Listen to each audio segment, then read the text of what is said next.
have a small company called Senior Tech Tutor because I do believe that our seniors are probably the most underserved part of our society when it comes to technology, and we're all learning together. So today's presentation is all about how we stay connected during this awful time, during this pandemic. And I've been really thinking about this because we took the internet, right now we take it for granted, but we never used to. It started out something like this.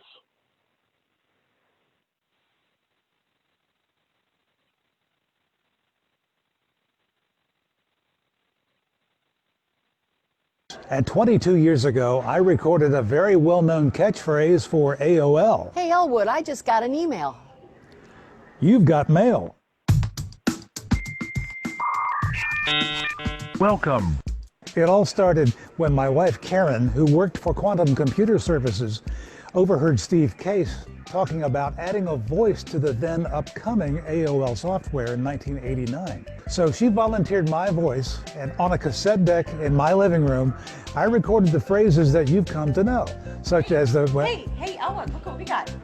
We've got emails. You've got mail. So I went on to record, welcome, you've got mail, files done, goodbye. And what started off as a test has continued to this day. So that's the story behind the catchphrase, which, well, I have a certain amount of trouble trying to escape. Hey, Elwood. Let me guess, you have new email? Goodbye.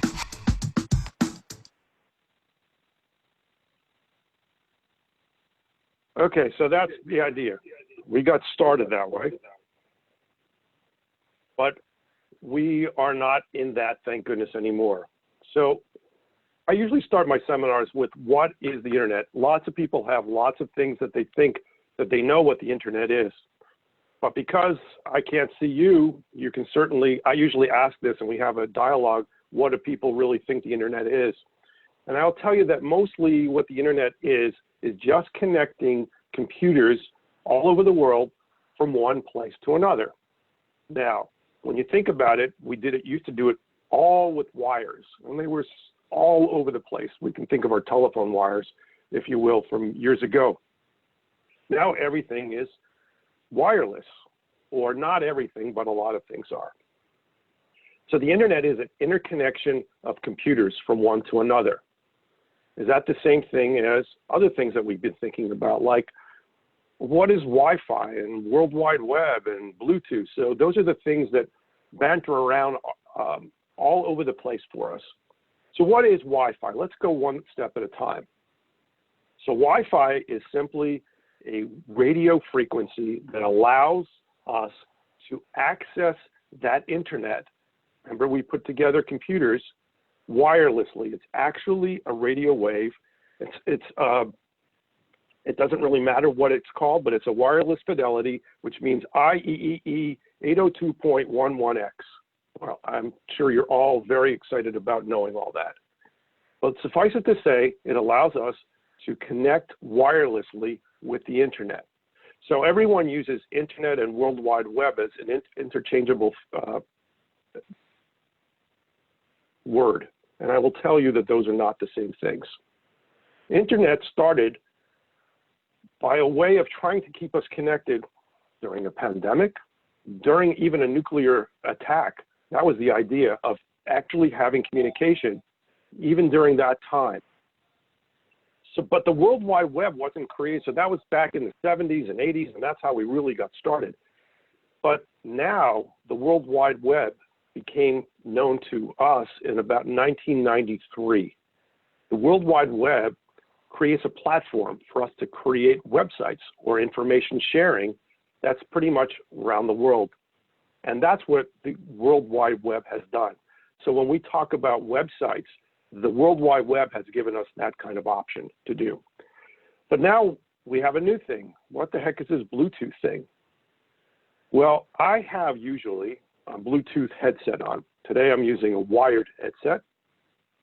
But a lot of people you'd see them jogging in the streets or at the gyms that were using wireless technology.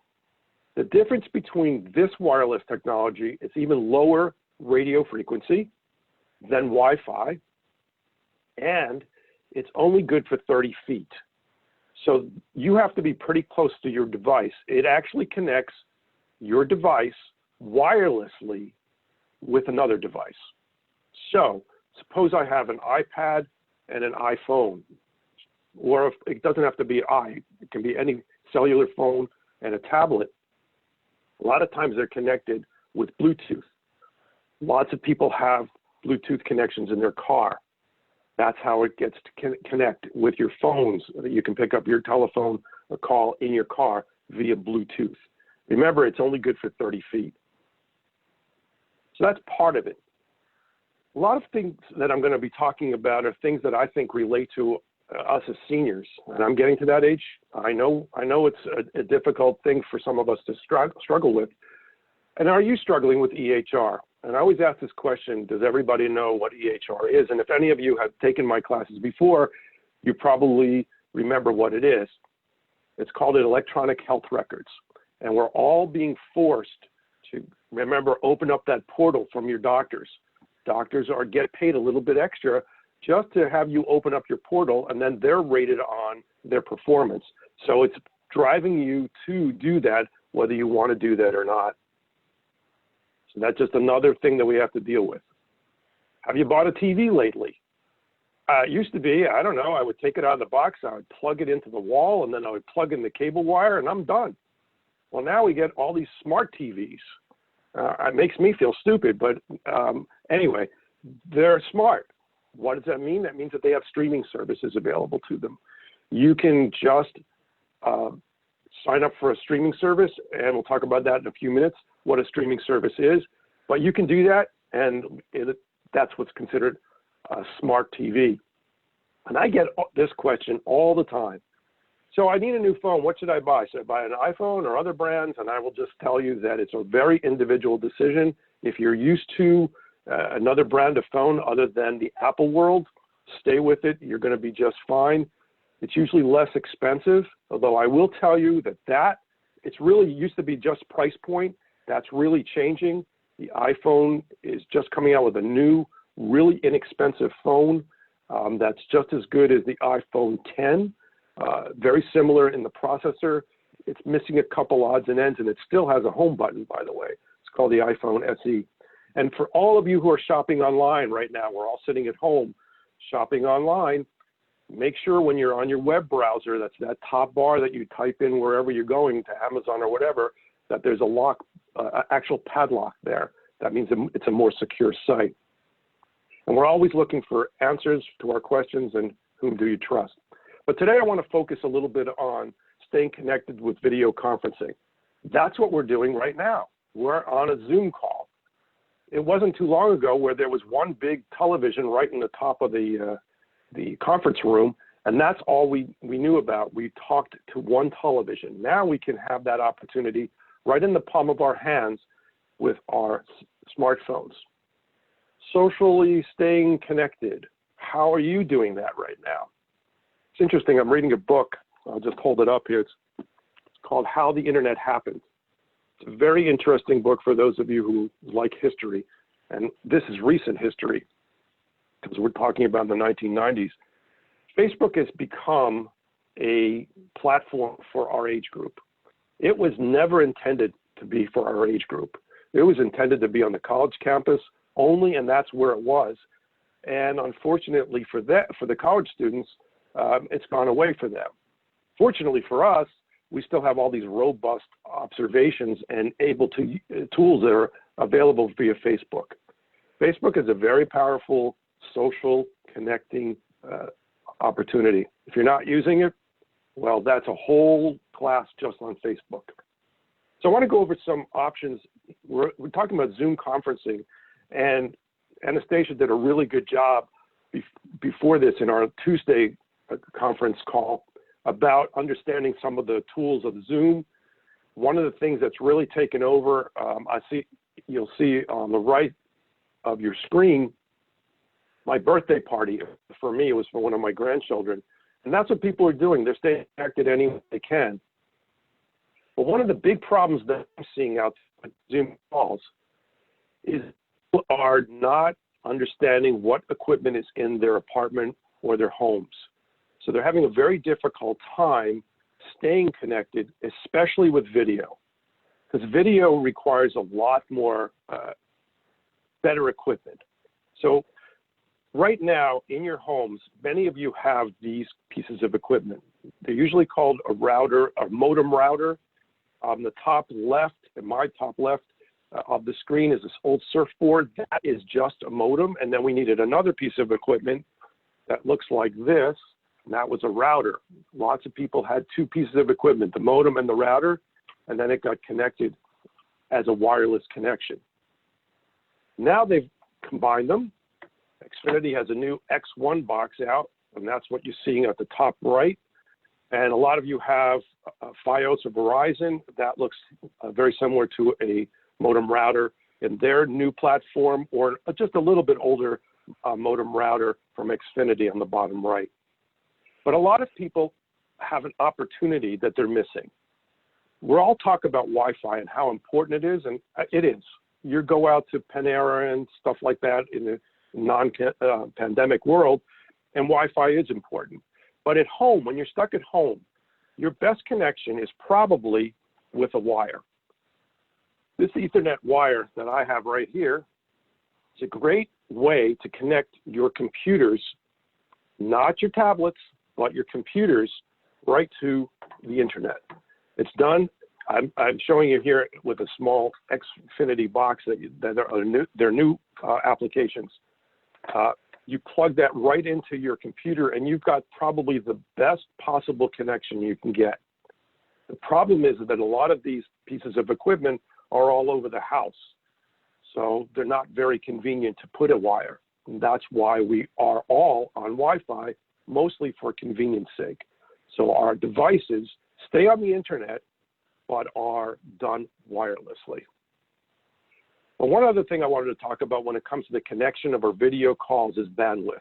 The term bandwidth is a number of technical meanings, and we don't have to go into that, but it was generally referred to the volume of information per unit of time that a transmission, like an internet connection, can handle. So what does it mean to you? If you're doing too many things on your devices, your network connection or your bandwidth can be clogged. That's maybe one of the reasons we see poor transmission of our video links. So sometimes I had a couple that was a customer of mine recently. The husband was on a Zoom call and the wife was on a Zoom call at the same time, and they kept saying they couldn't hear me. And I said, I have everything correct. Maybe it's on your end. And sure enough, it was their bandwidth. So think about what bandwidth is. If you look at this, it's like a garden hose of information. That's the low bandwidth, or you can have high bandwidth. Depends on how many devices you have on that connection that is in your home. For those of you who are in apartments, this is probably not a big deal. You're not using a high bandwidth. For those of you who are in houses, you could be, and if you have children or grandchildren around and they have lots of devices, this could be a big issue at the time of using video conferencing. So I have up here socializing with your, I can't really read this because there's a, oops. Sorry, I don't want to miss this one because this is a really important slide, I think. We're socializing. So I want to go over some of these opportunities that are available still out there that are just not necessarily Zoom. And Anastasia and John and Roger and I have been talking about that there might even be an opportunity that might be better than Zoom. But right now, Zoom seems to be taking off. It's zooming out of the sky here for all of us. But there's other options available. So I want to go over some other options. Some of them you probably heard of. Some of them you probably never heard of. Skype is an old standby. You can have up to 50 people on a video conference call, and there's no time limit. And it's also, these are almost all free services. So for any of you who are not happy with Zoom, or the kids are using some other things, don't be scared of it. Skype is still a good, reliable standby. Anastasia, by the way, I'll ask you to jump in with any questions anybody has. Don't hesitate to jump in. I'm okay with being interrupted because I don't have the chat up for me. That's the blue sign on the left. This green one right here. Let's see if I can get this right.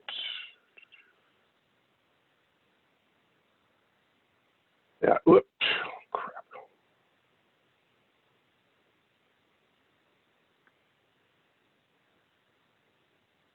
Okay, so this green one is WhatsApp. WhatsApp is a really, really powerful video conferencing app. It's done through their messaging service. There's no limit on time.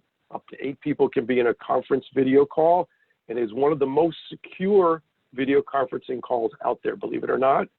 That's another issue that we can talk about, is security, but I'm not that worried about this for our purposes.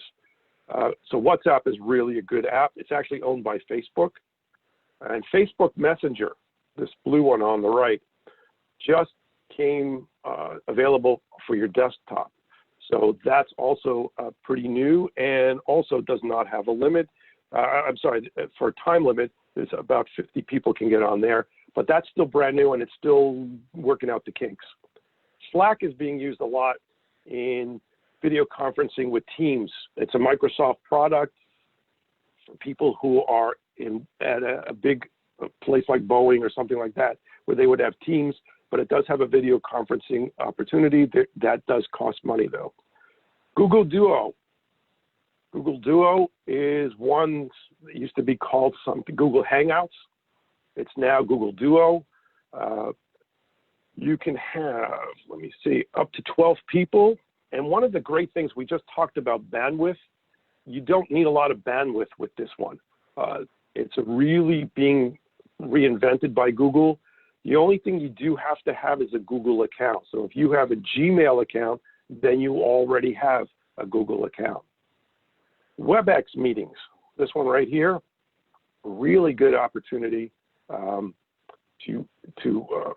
work with. Really, really, really nice. It works very well. You can have up to 100 people there and no time limit. So, and that works very well. Some of these don't have screen sharing opportunities, so that's why we've pretty much stayed in Zoom. It's free for most people.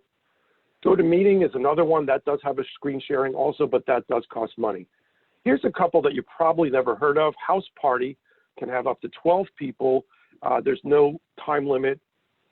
It was really developed for kids and has blown up. Discord is the one that I think most of you have never heard of. I just became familiar with it. Discord is made for gamers. It's also used very low bandwidth. You can only have 10 people on a call at the same time, but it does give you an opportunity to use a video conferencing also. So I gave you a lot of information here, and I'm sure that you won't retain, I won't retain any of this, but it just to show you that there's a wide variety, and I haven't even listed all of them, but a lot of them are for free, and that's the biggie. The big one that everybody has with Apple products, don't forget, is FaceTime. FaceTime is really one of the best apps out there for video conferencing. It can have up to 32 people. There is no time limit. It is totally encrypted. It's really one of the best apps out there. It's very easy to use. It's also very easy to add more people. The one thing that I've been finding and people are complaining about when they're on a video chat with FaceTime is that when people talk, the bubbles sort of move back and forth. And it's very annoying. It is, because I FaceTime a lot with my children. And that is being changed. There's a new software update that's coming down the pike. I believe in about 2 weeks, you'll be able to download that update, and you will be able to change that. In other words, you can shut that bubble moving on and off. I was on a Zoom call with over 4,000 people just recently, all about iPhones. And this is one of the things that they talked about, and I'm really happy that that's coming. So one of the big things and why we're spending a lot of time on video conferencing is because I believe you need to do this, whether you want to or not. And I give you all a lot of credit. I think we have 40 49 people on the call today. That's pretty amazing. We're going to have to video conference, especially now during this pandemic, with your physicians. And I'm sure some of you have already done that, but it has become very important. And we have to find a way to make this work for ourselves. And I don't know what your circumstances are, but I do know that the doctors have had to put a lot of support staff in to make sure that this can be accomplished. So that's a big change. I put this slide up here because I laugh every time I see it. I would not want to be a teacher in a classroom. So now during this pandemic, the classroom is flipped, where we're all in these screens and we're all listening to these teachers. So I just thought this was just a fun screen to look at. One of the big things that I think, yeah. Sorry, there was a question that came in on the chat from Don Metz. Is FaceTime available on Android? It is not available on Android. Sorry, guys. I have looked high and low for years, and it is not. It is a proprietary software for only the Apple ecosystem. And that's really, what can I tell you? It's really a great opportunity, but if you don't want to spend the money, I can understand that. If you're used to Android, like I said in the beginning, stay with it. Good question, though. Really good question. So let's talk about how important updates are on your computer.